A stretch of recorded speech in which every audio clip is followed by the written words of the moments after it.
Bhubaneswar bridge and roof company लांच मामला रे गिरफ 3 अभियुक्तों को मिला जामिन जामिन मंजूर करिसेंती स्वतंत्र सीबीआई कोर्ट 1 लाख टंकार बेल बॉन्ड एवं 2 जामिनदार बदल रे सेमानकु बेल मिली। गत 7 तारिख में लांच कारबार बेले bridge and roof company GGM Chanchal Mukherjee, penta A studio निर्देशक संतोष महाराणा और आदित्य इन्फ्रार एमडी देवदत्त महापात्र को गिरफ करथिला CBI.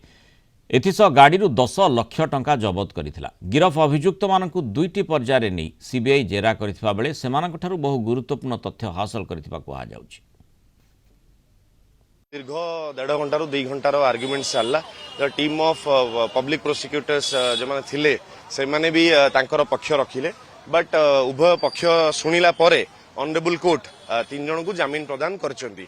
And the basis of the जामीन रहिला कि दीटा जजमेंट रो मेन एम्फासाइज हला आर्ग्युमेंट टाइम रे।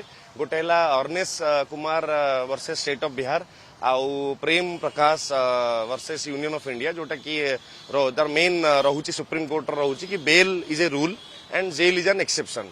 एंड जो रिमांड रे जाइथिले जो 3 जन अक्यूज रिमांड रे जाइथिले, so remand during the period of remand से माने कोऑपरेट करिसंती। एंड पर्सनली आमे सौर सर अपियर करथले for one accused and Pushpamitra sir, Sourachandra Mahapatra sir, Pushpamitra Mahapatra sir and Satya Sundar Mahapatra and myself I was also present with sir. तो जामीन रो प्रोसेसटा जेतो जो आर्गुमेंट चलला से आर्गुमेंट रे ऑनरेबल जज हैज कन्विंस हेले कि नाही माने एई सुप्रीम कोर्ट जजमेंट आधार रे एंड एई आधार रे जामीन प्रदान करियबो एंड से करिसंती।